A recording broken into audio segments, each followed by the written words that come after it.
Professor Nirmal sir and the organizing team for giving this opportunity. So our chief instructor has nicely touched upon case scenarios and insisting on the need for having qualified staff, training of staff, particularly in reception area, and need for BLS training, and having required resources like equipment, man, machine, etc. And Dr. Jayanthan has nicely given about that CPR and materials required, especially like AED and a crash cart.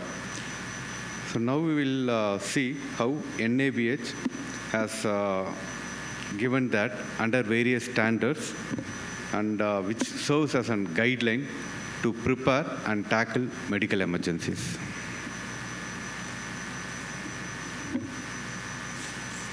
So there are, so everyone will be aware of, there are 10 chapters, and out of that, 5 chapters deal on how to handle a medical emergency.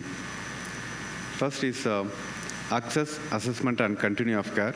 The basic intent of this chapter, as well as the intent of this topic, is emergency patients should receive life-stabilizing treatment and then are either admitted if the resources are available or transferred appropriately to a healthcare organization that has the resources to take care of such patients.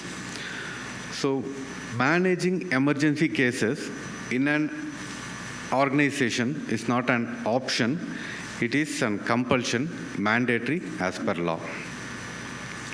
So the facilities required are to set up an emergency room, to have adequate facility, and facility to transfer emergency patients. So for that, we need to have documented policies and procedures that are used for registering outpatients, inpatients, and emergency patients also. Most important is, this is applicable for unidentified patients also. So patients are accepted only if the ECO, that's eye care organization, can provide the required service. An exception is, this is not applicable in case of an emergency. Here, life-saving treatment has to be initiated, and before any decision is taken regarding acceptance, the treatment has to be given to the patient. So this has been nicely dealt upon by previous speakers, the facilities required. The process address mechanism for transfer or referral of patients who do not match the organization resources. So for that, we need to have an documented procedure which address the methodology for safe transfer of the patient in a life-threatening situation to another healthcare organization. Okay. So like Sarah said, the reception people has to be trained well. So they need to identify who are all the high-risk patients, who are all the vulnerable patients, what are the emergency patients, and apart from that, what are the medical emergencies which can happen. So access to healthcare services in the organization is prioritized according to the clinical needs of the patient. So the staff has to be aware of this process of registration and scope of the service provided in the organization, emergency handling of patients, triaging, which has been dealt earlier, and referral process. So in triaging, patient who require immediate treatment. The staff has to be aware of the patients who require immediate treatment and the patient who is stable at that moment and not in any immediate danger, and patients who will require medical treatment at some point once critical injuries have been treated, and for those who are already deceased.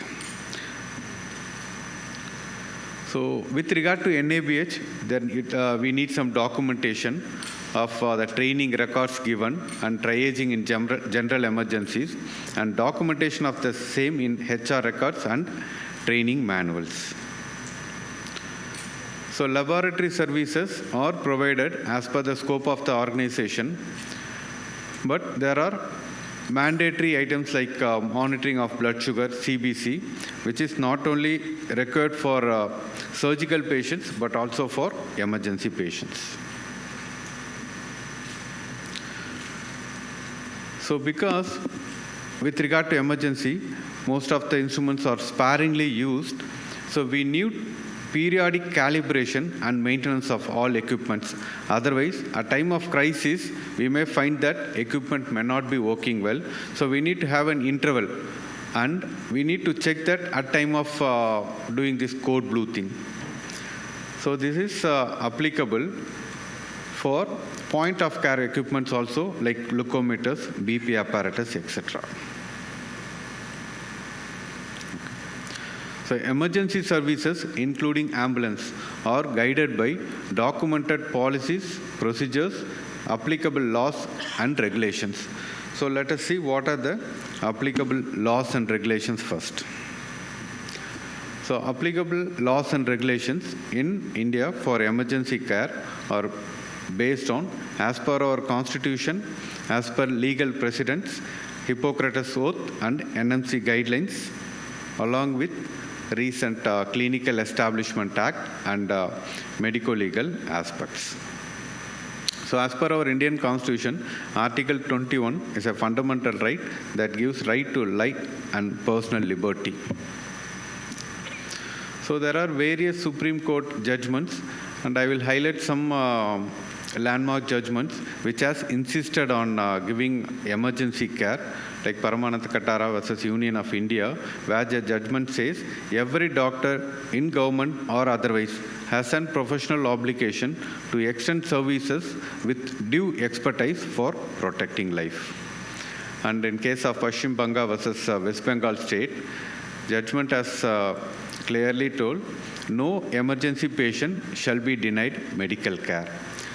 And in Save Life Foundation and others versus Union of India, the judgment has given guidelines for hospitals and other departments for protection of Good Samaritan in cases where a normal person at the site of accident or something brings the patient to the hospital, and this judgment has given the guidelines. So as per professional conduct and ethics, a doctor owes a duty of care in emergency to do the best and save life of the patient. So no physician shall arbitrarily refuse treatment to a patient, especially in emergency. So as per Clinical Establishment Act 2011, published in the Gazette of India 23 of 2010, the provisions of this Act, Clinical Establishment Act, makes it mandatory for all establishment to provide medical care and treatment that is necessary to stabilize any individual who comes or is brought to the establishment in an emergency medical condition or an accident case, or a woman who comes for deliveries. This may not be applicable for us, but stabilization in case required has to be done, and transfer has to be done through appropriate means. Documented policies and procedures address the care of patients arriving in the emergency, including handling of medico-legal cases. So for that, the hospital needs to have SOP and protocol to provide emergency care, which addresses both adult and pediatric patients. So let's see what constitutes a medico-legal case. A medico-legal case is a case of injury or illness where the attending doctor, after eliciting history and examining the patient, thinks that some investigation by law enforcement agencies is essential to establish and fix responsibility for the case in accordance with the law of land. So we had seen about triaging earlier, and need for ALS and BLS training has been insisted. So staff has to be trained on the procedure for care of emergency patients, including eye emergencies. So requirements for an ambulance is equipment for both adult and pediatric patients, mandatory licenses, and this equipment has to be checked regularly. Emergency medication stock has to be there and has to be checked regularly. Documented procedures guide the care of patients requiring cardiopulmonary resuscitation. We had seen the resources, material, that staff nurses, trained nurses, doctors, anesthetists, physicians, and display of protocols in all critical areas such as emergency OT, so that everyone will be aware of what has to be done in the time of crisis. All doctors, nursing staff, and allied health professionals in OT must at least be trained to provide basic life support. It includes emergency areas also. The availability of emergency medication is stressed upon, and there should be a monitoring mechanism to ensure that the required medications are always stocked and well within the expiry dates. So hospital infection control, this has to be periodically updated because it identifies various high-risk areas and implements procedures to prevent infection, including emergency area. So to conclude, emergency patients should receive life-stabilizing treatment and then are either admitted if resources are available or transferred appropriately to healthcare organization that has the resources to take care of such patients. Managing emergency patients is mandatory. Resources need to be in order, treatment and referral. Material training should be adequate. Mandatory license should be obtained. Protocols to be strictly followed, and regular training, inspection and calibration of equipment as well as mock drill has to be in place. Thank you. Thank you, Dr. Senthil. And it is now important that we follow the requirements for the Clinical Establishment Act by treating the emergency patients. Thank you for highlighting